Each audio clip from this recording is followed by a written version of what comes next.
Chères Pontoisiennes, chers Pontoisiens, pour la deuxième année consécutive, la traditionnelle cérémonie de vœux ne peut avoir lieu en raison des conditions sanitaires.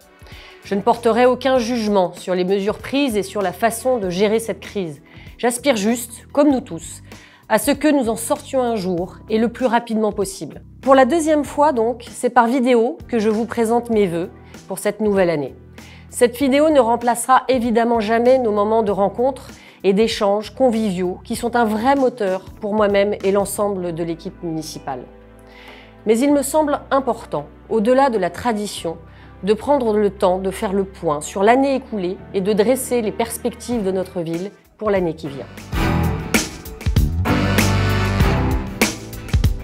En 2022, l'équipe municipale entame sa deuxième année pleine du mandat que vous nous avez confié, mandat qui doit nous mener jusqu'en 2026. Cela implique un rythme et une méthode de travail précis et rigoureux afin de ne pas dévier de nos engagements tout en répondant aux impératifs et aux urgences du quotidien.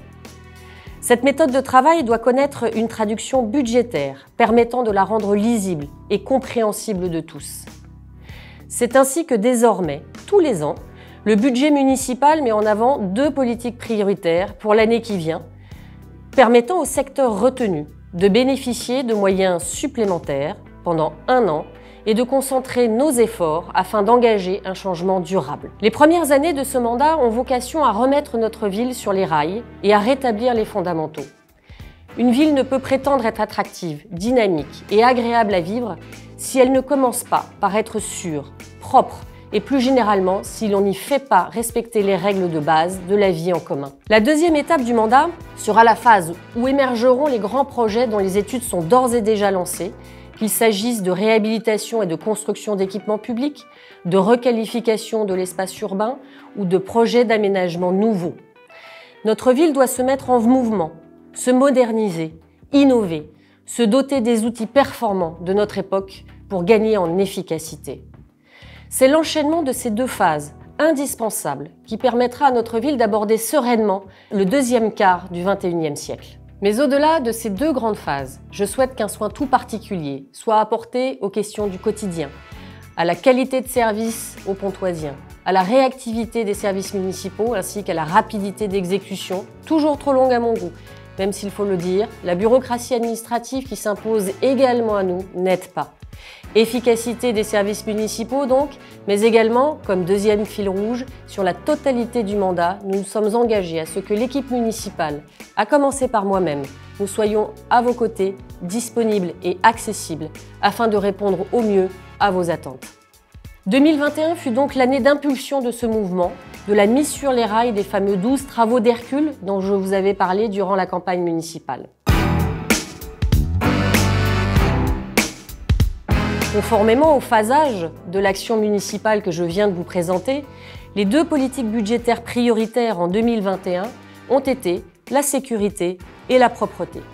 Très concrètement, sous l'impulsion de mon adjoint François Daoust, cela s'est traduit pour notre police municipale par l'investissement dans de nouveaux équipements, comme un nouveau radar de vitesse pour lutter contre la vitesse excessive de trop nombreux conducteurs irresponsables. L'achat de caméras piétons pour tous nos policiers municipaux afin de sécuriser les interventions, mais également l'investissement dans des vélos électriques afin de rendre notre police plus mobile, plus réactive et plus visible. C'est également la poursuite du maillage territorial de vidéoprotection avec l'installation de 3 nouvelles caméras ou encore le renforcement de notre brigade canine avec l'arrivée de 2 nouveaux chiens. S'agissant de la propreté, nous partons malheureusement de très loin, tant les mauvaises habitudes sont ancrées depuis longtemps. Avec Sébastien Guéry, nous avons pris des mesures drastiques afin que nos trottoirs cessent d'être une poubelle à ciel ouvert. Lancement de la brigade propreté composée de 3 agents assermentés, suppression des containers 24 heures sur 24 sur les trottoirs qui se transformaient systématiquement en décharges publiques, travail avec les bailleurs et syndics afin d'inciter tous les bailleurs et propriétaires à prévoir dans les immeubles les emplacements nécessaires au dépôt d'ordures afin que ces dernières ne soient sorties qu'au moment des collectes. En parallèle, la ville a renforcé ses tournées de collecte de corbeilles, notamment le dimanche, et les tournées de nettoyage des voiries. Ces réalisations, ainsi que toutes les autres politiques mises en œuvre par la ville en 2021, ont été rendues possibles grâce à une gestion budgétaire précise et rigoureuse, sous la responsabilité de Laurent Lambert. Pour la première fois, la ville s'est dotée d'un plan pluriannuel d'investissement sur 6 ans, avec une cible d'environ 9 millions d'euros par an. Les dépenses sont rationalisées et leur efficacité est systématiquement évaluée. Enfin, un travail de mise en place d'une comptabilité analytique a été lancé afin de rendre les comptes de la ville plus lisibles et d'en faire un outil de performance de nos politiques publiques. Ce travail est d'autant plus nécessaire que le contexte financier national fait peser sur nous une épée de Damoclès, avec des dotations d'État toujours un peu plus en baisse. Pour la seule année 2021, c'est une perte de près d'1 million d'euros, sans parler des décisions unilatérales engageant des dépenses nouvelles obligatoires de l'ordre de 300 à 500 000 euros supplémentaires par an, sans parler de l'explosion des dépenses de fluides de l'ordre de 400 000 euros supplémentaires. Cela ne pourra pas durer éternellement si nous voulons maintenir un service de qualité digne de ce nom. Malgré ce contexte peu favorable, nous vous proposerons en mars 2022 un budget évidemment à l'équilibre et sans augmentation d'impôts, en espérant néanmoins que de nouvelles contraintes financières ne nous soient pas imposées ex abrupto, ce qui pourrait nous conduire à rechercher de nouvelles marges financières. Le budget 2022 sera définitivement adopté en mars prochain. Le budget, ce ne sont pas simplement des chiffres, c'est la déclinaison en termes de moyens financiers de notre action pour l'année à venir. 2022 sera l'année de lancement de nombreuses nouveautés. L'attractivité et le développement économique feront figure de politique prioritaire. Elle se traduira, par exemple, grâce à Charazade Delamare et Patrick Morcello, par un plan d'investissement important dans de nouvelles illuminations de Noël, un plan d'investissement de décoration de la ville à l'occasion des grands événements, un budget de 500 000 euros dédié à la préemption des commerces, la modernisation de notre mobilier urbain avec l'installation progressive de nouveaux bancs, notamment au Laris, sous l'égide de Sébastien Guéry.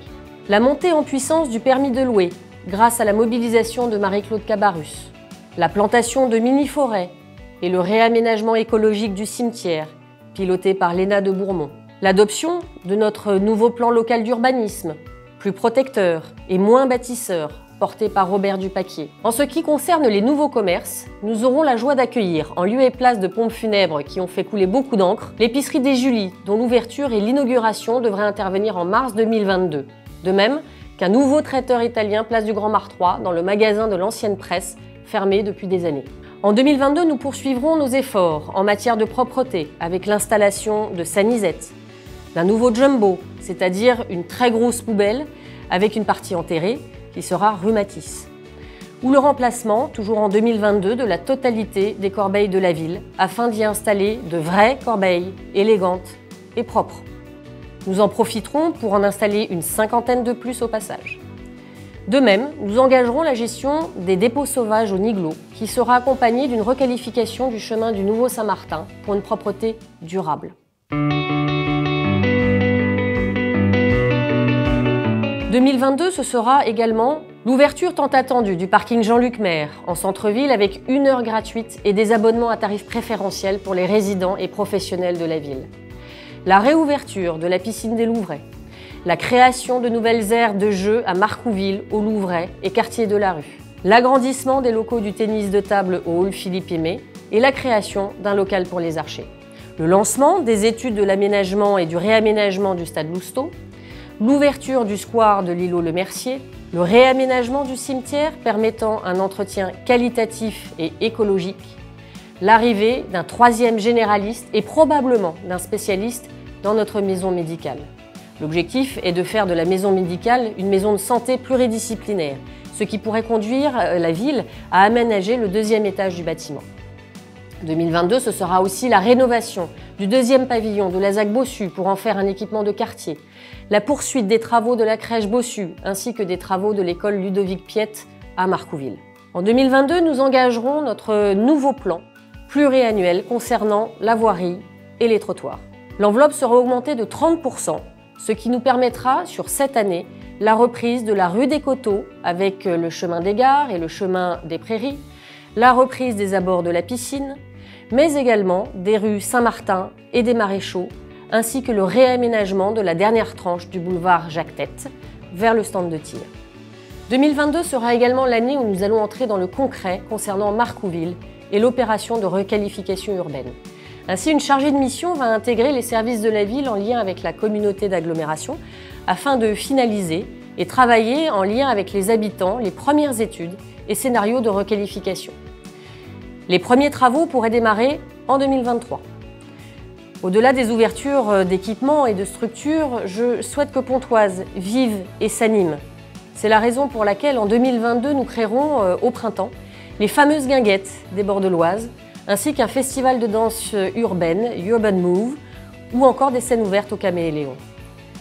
Avec Anne Fromentel, nous lancerons la cérémonie de remise des dictionnaires à nos écoliers, ainsi que les Olympiades des écoles. De son côté, la politique jeunesse prendra forme avec l'ouverture d'un accueil au Cordelier pour les 14-17 ans, 4 jours par semaine, en début de soirée et pendant les vacances scolaires, grâce à l'embauche de 2 animateurs. De même, les 16-25 ans seront accueillis pour des actions d'insertion socio-professionnelle en début de matinée. Avec Laetitia De Waal, nos seniors ne seront pas en reste avec la création d'un ciné-club en partenariat avec le cinéma Utopia et la relance des après-midi dansantes, sous réserve évidemment du contexte sanitaire bien sûr. Enfin, nous poursuivrons avec François Daoust nos efforts en matière de sécurité avec 2 nouveautés majeures afin de nous mettre au même niveau que nos villes voisines et d'accroître l'efficacité de notre police municipale. 2022 sera en effet l'année de mise en place des premières caméras de vidéo-verbalisation, notamment pour lutter contre l'insécurité routière. Nous engagerons également la procédure d'armement de notre police municipale qui sera effective en 2023. Tous ces projets, toutes ces réalisations ne sont rendus possibles que par l'engagement et le professionnalisme des services municipaux que je tiens à saluer particulièrement ici. Leur tâche est loin d'être toujours facile, les exigences sont nombreuses, les procédures souvent lourdes, mais je peux mesurer chaque jour leur implication et leur volonté d'assurer un service de qualité. Je tiens également bien sûr à remercier l'ensemble de l'équipe municipale, toujours mobilisée, réactive et solidaire, avec un sens du service des autres hors du commun. Si nous pouvons nous déployer sur autant de sujets, c'est bien grâce à l'implication remarquable de chacun. Chères Pontoisiennes, chers Pontoisiens, je vous présente tous mes vœux pour cette nouvelle année 2022, qu'elle vous soit la plus douce et sereine possible pour vous et vos proches, qu'elle soit source d'épanouissement personnel et professionnel et que malgré les incertitudes, elle soit placée sous le signe de la confiance et de l'apaisement. Je vous souhaite une très bonne année 2022.